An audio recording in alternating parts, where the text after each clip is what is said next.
Hi, this is Dan from Sports Cards UK, and welcome to the SG podcast. Excellent. Dan, how are you doing? Thank you very much for coming along. Yeah, very well, thank you. How are you? Yeah, very well, very well. It was good at the London card show, wasn't it? I saw that we were there a couple of weeks ago. How did you get on with the show? It was so busy. So I was a vendor. I was set up on my own. Yeah. And when the doors opened, there was a bit of footfall, and they were letting a few people in at a time. I hadn't realised that they were the queue was as big as it was because I couldn't see the outside. So I thought, this is not too bad. I can definitely handle this. And then there was just this rush, and I was like, oh, it's just out on my feet all day. But then went to the trade show afterwards, so it was like a 14-hour day or something like that for me. But it's a long old day. It was good. And one of the reasons I've asked you to come on to the podcast is because you're going to be a vendor at the Cardiff Card Show as well. Mm-hmm. So I'm really looking forward to that. How are you feeling about the show? I can't wait. I'm really, really excited to get down to the Cardiff Card Show. Yeah. I've spoken with Gav, the man that is behind the Cardiff Card Show, I guess you could say. So I've built up a sort of a good relationship with him, and I know he's gonna make it a good one and one to remember. So yeah, very, very excited. I'm driving up there. I've got the weekend all booked. Same. A nice Airbnb, so I'll be nice and relaxed and ready to go. So yeah, no rushing, and I'm very, very excited to get down there.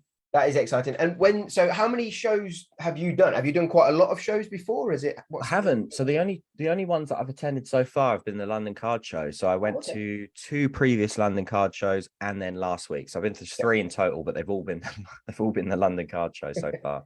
Yeah. Oh, that's exciting then. So it's exciting to, I guess, get in front of people, right? And speak to people and physically see what they're looking for and what they're looking at, and sort of go from there. Yeah, definitely. Yeah. And it's good to speak to other collectors, meet people. I would say, like, I put a face to the Instagram handle, things like that. Like recently we've been doing sort of bit streams and things like that. So I've been recognizing people's voices now as well as profiles, like profiles and stuff. And I'm like, oh, this is really strange. we had a break where we were in the pub garden. Yeah. And I was talking to someone. I was like, what was your Instagram handle again? And they said it, and I was like, oh yeah, I was in one of your breaks the other day. Just totally. I hadn't have asked, I never would have known. But like, I technically do know you, but like, I just don't know you because we've never met before. So it's strange, but it's really nice. And I think across all sort of like TCG, sports, everything, everyone's just so nice, so welcoming, so like easy to get along with, so down to earth, helpful. So yeah, it's such a nice space, and it's such a nice community. And the Pokemon community is so similar to the sports cards community in terms of like how people are there to help each other, and sort of bring each other up, which I think is really, really good. And I'm glad you said that as well, because I feel the same as you say. Like, the community, you see, obviously it's trolls everywhere, but you see that you genuinely feel that people are there to support each other and to build each other up. And I think having that, where you've got platforms like Bits where you can physically talk to people that you're buying from as well, helps. But then also you've got the live aspect of the shows. I think it's really, really cool. So with your collection side of things, sports cards, how wide does sports cards go for you? Yeah, probably too wide. So a lot of people stick to a specific sport, or sometimes just a single team of a sport. Okay. Whereas I think when I first started, I got into, the first card I ever bought was a basketball card. Whereas the majority of stuff I collect now is sort of football things, or football soccer, I guess, because it does get confusing, I suppose. Yeah. For the American viewers anyway. Yeah. But yeah, I initially started with basketball as one card. It was a graded card. It was just I decided to do it as an investment. And I've always been into sort of like sticker albums. I wasn't really the sort of the Match Attacks era, but I did collect the sticker albums. Yeah. But I bought this basketball card. It was a 1986 Michael Jordan player sticker. Really nice card to pick up. And I thought, well, that's just going to be my investment piece. I'll just hold on to that forever. I don't think my first graded card was actually a Pokemon card, and I'm not a big Pokemon collector. Okay. But that was my first graded cards. But this is my first sports card, and the Pokemon was before that. And then I was like, well, this is quite. I was like really enjoying holding it, and I was like, oh, this is quite cool actually. Maybe there's more of these. And then I just was investigating into more sports. I've always been an American sports fan, Yeah. So then there was a bit of like American football came in, and then soccer, and then it just sort of spiraled out of control. And then the other day I bought like a Shaun White snowboarding card. So like Oh wow. it there's no end to it anymore. So I don't know what I collect really anymore, but yeah, anything sports cars I think I love the sort of like alternative type things that people don't think about as well, which That's it's not always a good investment, but I just think it's fun. That's quite cool as well, because like I think there's a crossover as well. I think some people think there's just sports or card investors and then collectors or Yeah. and there's so much in between. Like there's so much in between. So that's cool. And with your side of things, did you start with going, you know what, I want to try and make it as an investor, or was it more of like I need to, as you say, I need to get more of these just for me, like this, no one's having this. Like how did that go? So when I bought that first card, it was like, this is an investment piece. I'll hold on to this for as long as I can, and then I'll sell it. And I'm still keeping that card. And I said it's the one card in my collection that I'll never sell. Oh, that's nice.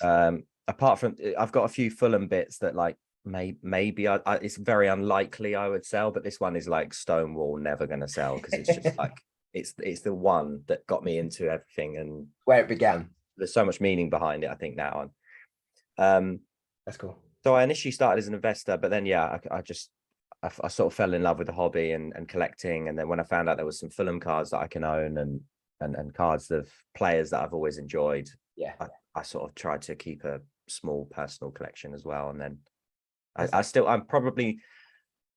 difficult to say. I'd probably say I sell a lot more than I keep. So I guess I'm maybe more of an investor, but a lot of the money that I end up making from sports cards gets put back into sports cards. So it's kind of a vicious circle. I mean, I don't make much profit from it. It just all goes back into buying more stuff. So yeah.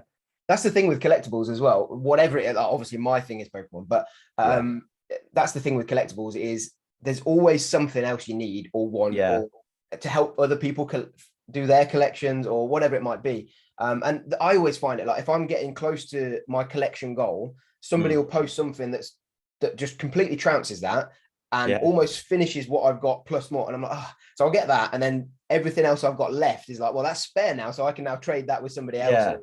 It always sort of happens. So yeah. Or sometimes you get the odd thing and you're like, oh, I bought that, but it doesn't quite fit into my collection now. So maybe I'll move that on and get something else. Yeah. So that happens to me all the time. And I saw as well, it was quite cool.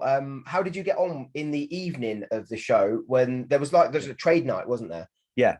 So I basically spent all the money that I'd sold all the cards on the day, spent all of that in trade night. I think I did one trade, and then there was a load of cards that I was interested in from other people. There was one guy that was an Italian man that was selling loads of vintage stuff, which was really right up my street. Wow. But he wasn't trading anything. He just wanted cash. So he basically just kind of, I guess, reset up for the evening. So I was like, well, okay. So then ended up buying a few bits off him, actually. And then I did do a nice trade for a ticket, which I thought was quite nice. Okay. How do tickets, like, how does that go? Yeah. So you would buy a ticket kind of can symbolize a certain type of historic event that took place. Okay. So the ticket that I bought it wasn't an expensive one, but it was Mbappe and Ronaldo's first Champions League matchup. Oh, that's cool. Oh, okay, that makes sense. And then you'd grade the ticket as you would with a Pokemon card or a sports card out of 10 based on condition. But there were some really expensive ones. So like Fab that was there, that his URL's Tickets to Slab. So he's huge into tickets. He's a big ticket collector. This is my first ticket. I've never owned one. And he had things like, I think he had Usain Bolt's first Olympic race and things like that. So I kind of like the rookie, isn't it? Exactly. Yeah. So it's a rookie, but kind of like a ticket. So I was like, oh, that's great. I'm gonna see how much maybe a Roy Keane debut is for Man United. That might not be too expensive, or maybe because Notts Forest one might be a little bit more expensive, maybe a bit rare. And then I've gone on eBay, and then it was like £1,500. It's like, maybe not. I'll think of something else. yeah. We can collect something else. It can get really expensive, and I think there's like a fine line of like, I think what Fab was telling me is that his collection is only now first appearances or first goals. Makes sense. But there are some people that collect things like third goal, and I suppose that's not it's not really as desirable or things like that. Yeah. But Yeah.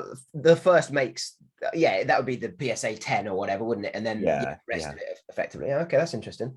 Yeah. Oh, I didn't know about that. That's pretty Yeah, cool. that was an interesting pickup. But Yeah. yeah, trade night was really good because it kind of I was a lot of people set up really quickly, and I was like, I'm definitely not going to set up straight away because I've been set up and I've been on my feet all day. Mhm. It's my first chance to kind of have a look around and see what Yeah. people have got. But That's I was considering picking up some Pokemon. I thought about it, and I might do at the Cardiff Card Show. okay. Well, how come? Why are you thinking so? I've always liked it. I've always liked it. So I've got on my shelf. I'm moving out of my flat at the moment, so I'm temporarily back in my parents' house. So I've not got much of a background at the moment. It's nothing like yours. But yeah, I did have.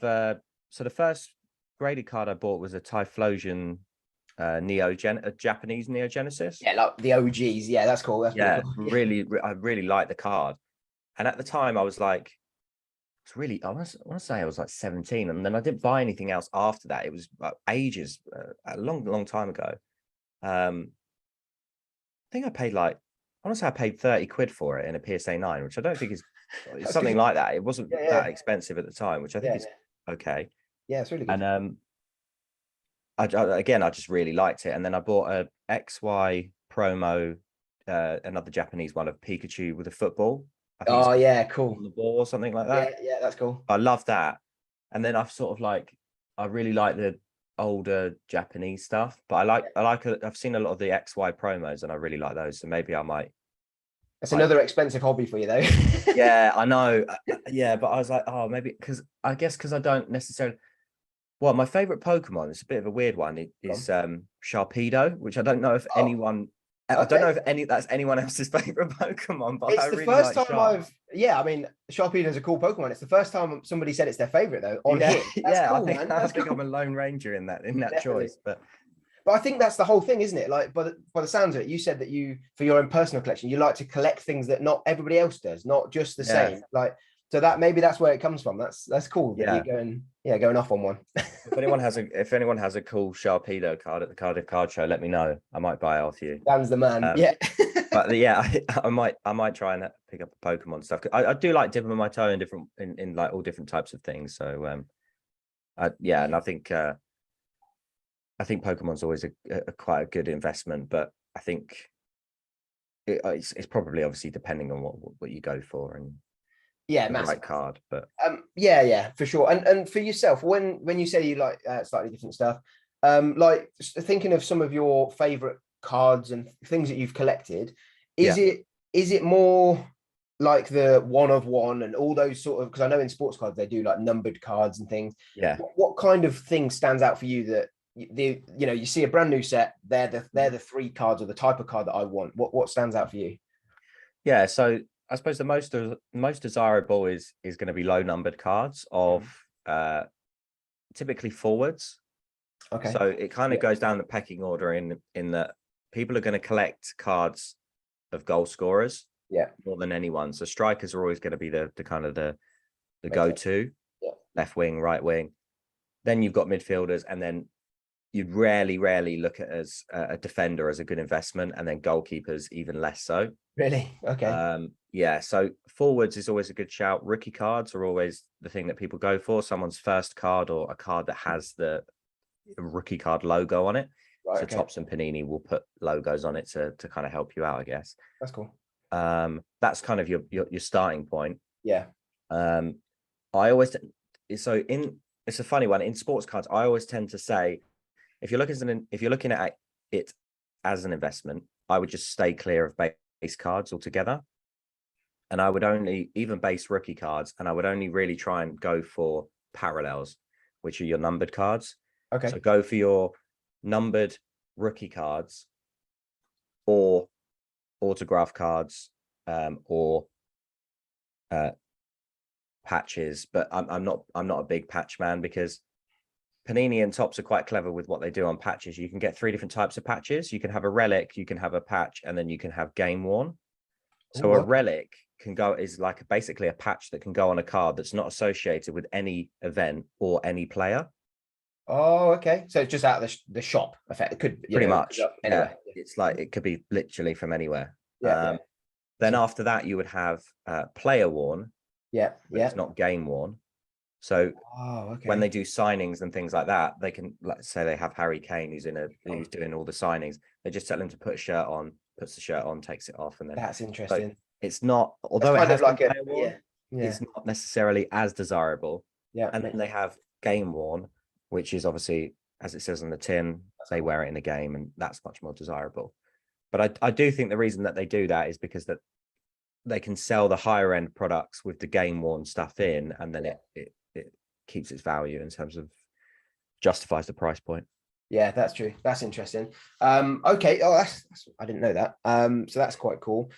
Do you have any? Because I know you've got your YouTube and things as well. Do you have any things that you would pass on to anybody that's just starting now? Any sort of things you wish you knew at the start that you know now? Yeah. That you can pass on. Yes, good question actually. There's quite a few things actually. Sure. I would say prospecting is always fun, and it's probably the most fun, but it's also the most risky form of investing. You're always better sticking to legends, people that have already proven how good they are. They've got legacies, because with them, they're always going to be desirable. Yeah. Older cards aren't being printed anymore, so there's going to be less of them in terms of population. People are going to get them graded. Collectors are going to keep them. There's going to be less of them out there. And if you can grade it in a higher grade, you might end up with a pop one, or you might end up with a really low population card. And there's no risk of injuries. There's no risk of a player going to another league, like the Chinese league or the MLS, where no one's really watching American football, like American league football in the UK anyway. It's much more difficult to follow, time zones, things like that. And so that devalues a card. So investing in prospects, although it can be, the ceiling can be quite high, it is also very risky. So that's something that I would think about. I would say don't put all your eggs into one basket. Kind of diversify as much as you can, even if that's potentially looking at other sports. But I'd say the biggest thing is do your research, and don't do enough research that you're not listening to what one person's saying. That's fair. Because there are people in the hobby, and this is probably with all hobbies, but this is also probably with life. You have to kind of think about why someone is telling you to make a certain investment, or why someone's telling you to go down a certain path. If that might benefit them, if then you're buying that card, and if you haven't done your research properly, that's probably not a good investment. And then if they're pumping and dumping or whatever, which doesn't happen often, but it can happen, you don't want to get caught out. So I think do your due diligence and do your research as much as you can, and invest in what you can afford to lose, because there's no certainty. That is a gem there. That is definitely a gem. I think that, 100%. And even like I've seen people stock market and all that sort of stuff. And the other thing is you only lose when you sell it as well, because it could go back up at some point and could go there. So it's the patient side of things as well, isn't it? Yeah. And you will make losses, and I've made losses. Everyone's made losses. It's normal. It happens. You'd be very naive to kind of get into sports cards investing and think, well, I'm only going to make profits. I'm going to make bank. Like I'm not going to lose anything. I'm just going to be a millionaire overnight. It doesn't happen like that, and you will make mistakes. So don't beat yourself up. But making mistakes is that there's no mistakes. It's just learning, I think. Yeah. Just going to make you a better investor, but it's also going to teach you those lessons, which a lot of those lessons you can bring into life, and you can bring into other hobbies or other activities that you do. So yeah, that's really good. I love that. Thank you, Dan. And for yourself, we're coming towards sort of the end, but for yourself, do you have any future goals with your collection? What are you looking for? Yeah, so at the moment I'm trying to consolidate. I've got far too much stuff. So Bits has actually been quite helpful. I've been using that platform a lot to kind of auction off a lot of cards that I just have lying around that I'm not really doing anything with. So my collection goals towards the end of this year, maybe 2023, is to have some more desirable goats in my collection. Ooh, okay. Anyone in So, particular? Messi, Ronaldo, as in both Ronaldos. OG, yeah. Those three maybe in particular. Okay, cool. Because maybe Maradona, things like that. But Oh, okay, a bit older. yeah, a bit older, but I think particularly Messi and Ronaldo is going to be my focus. And it's going to be about selling 200 cards to get one card. Yeah, makes sense. Yeah. It's really about consolidating to own less, but hopefully have a case that's maybe a little bit more empty. Maybe I only take one case instead of two cases. Yeah. But then have some more kind of higher end, more desirable stuff, I think. That's cool as well. And then that gives you that that sort of achievement as well of it makes sense to have that 1, 2, 3, 4, or let's say one case that's probably worth the same as 5 cases earlier in the year. And that's nice. Yeah, that's cool. Okay. Yeah. That's wicked. Okay, so there's are there any, my last question before we go on to what the question was from the previous person.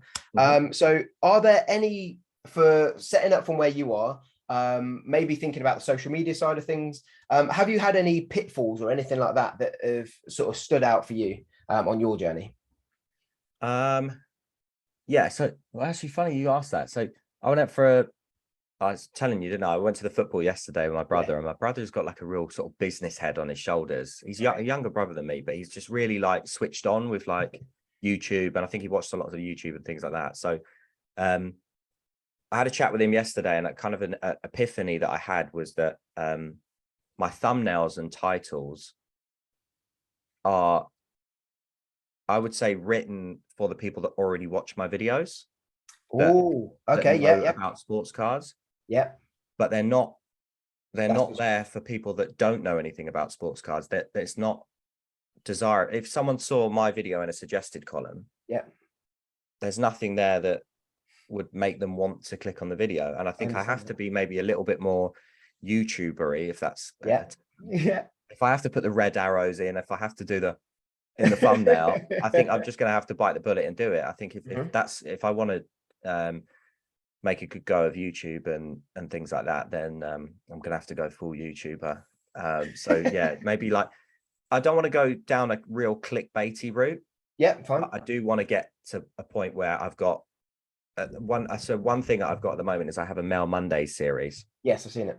And I've done so many versions of Mail Monday. I haven't missed a Mail Monday, bank holidays, nothing. I've never missed a Mail Monday in the entire time I've done it, which is like, I think I'm on 107 maybe, so it's like 107 weeks of Mail Monday, and I haven't missed one. But my thumbnail at the moment is just Mail Monday 107, and so my brother made a really good point where he was like, I do watch some of your videos, but I don't watch the Mail Monday videos because it's almost intimidating to look at a thumbnail that says so many episode 107. I'm thinking, wow, there's a load of episodes I've got to catch up on, because you don't necessarily know what the contents of the video is going to be. That's a good shout. But there's nothing in that thumbnail that makes me think I'm going to click on that. It just says 107 and Mail Monday. I don't know what Mail Monday is. So you almost have to capture someone's 1 second split attention that they have, because everything's just, whether you decide whether you're going to watch something in, like, you get a second of someone's attention to draw them in. So you have to put something like, wow, I can't believe I got this for £100 or something like that. Something that's a little bit more enticing. So yeah, thumbnails, YouTube titles. Sorry, this is the longest answer ever, but yeah, thumbnails and YouTube titles, I think is now going to be my focus for here on out. And I think as well, that's I've been my background is TikTok, but my social media wise, so I'm looking to get into YouTube, and obviously you've got thousands of followers anyway, but looking at it from my side, I've tried to understand that side of things as well, and almost build what I've going to be doing going forward is build the thumbnail, make sure it's clickable and everything, then record the video. So it's like, these are the cards that, obviously if you've got Mail Monday and you are physically opening, you can't take a photo of what you've bought, but somehow almost put like a placeholder in of here's the card and whatever, and do that first. And then, is that clickable? Would people want to watch that? Yes, they would. Wicked. Right, now we can make the video based on that, because now you're showing them what you've had in that picture. So I found that is super interesting. So that's cool. That's really cool. Yeah. So finally, then I've got a question for you from the previous people that were on. So this is Showdex from episode 8. They asked, as a brand, as a personality, what is your strongest point? Oh, that's a good question. That's arguably going to be a way better question than what I was thinking of. What's my strongest personality point? That helps you with, I guess, that helps you be Dan. And yeah, I'd probably say confidence, maybe. Love it. That I feel like in my day-to-day job, I do sales and I do webinars and like video demonstrations, things like that. So I was never very good at being able to talk on camera, but I sort of built up this, oh, it's fine, like you're not going to die attitude. Like it was, don't worry about it. It's just going on camera. You're just talking to someone new. So I kind of have built up this sort of confidence where I maybe find it easier than others to just turn on the camera and right, let's go, or do a live stream and be okay with it. So wow. Maybe that's something I take for granted because I just don't ever think about it. It's probably not something I thought about before, but I suppose I'm lucky in that sense that I don't usually get nervous about filming a video or worried if I mess up or something like that. You can have a laugh about it, and maybe being a bit self-deprecating as well, which I think is quite healthy. Yeah. If you don't take yourself too seriously, I think there's a certain likableness when you meet someone and they're not arrogant or anything like that. Yeah, and that's the thing as well with because some people are confident but arrogant with it, whereas, as you say yourself, you're confident. You understand what your level is, and you go from that. That's the I can't even remember what the word is, but yeah, that's really cool. But I suppose in collectibles as well, it's probably very easy to have a kind of a gloaty personality. And I think as someone that would watch videos, I think that would, I would maybe find that difficult to watch if someone was really kind of like gloaty and like you just, you might be a bit like, oh, yeah, yeah, for sure. Yeah, someone who's humble and I think is and yeah, that's important. Cool. Indeed. Well, thank you so much, Dan, for coming to chat with me today, for taking your time out of your busy Sunday. Yeah, thank you when for you're moving having me. house. Thank you so much. It's been great, mate. And yeah, I look forward to catching up with you soon at the Cardiff Card Show. Yeah, brilliant. Just before we go as well, can I get your social medias? Can we share what your social media is so people know where to get you? Yeah. So Instagram is Sports Cards UK, YouTube is Sports Cards UK, TikTok is Sports Cards UK, just all one word. And then Twitter, I don't really use it, but you can follow me on there if you like, which is Sports Cards. Can't even remember what it is now. I think it's Sports Cards UKYT, or one word. YouTube. Yeah, fair. Okay. Yeah. Brilliant. Well, thank you very much. And we will catch you again soon. Cheers, man. Thank you for having me. Cheers, Sam.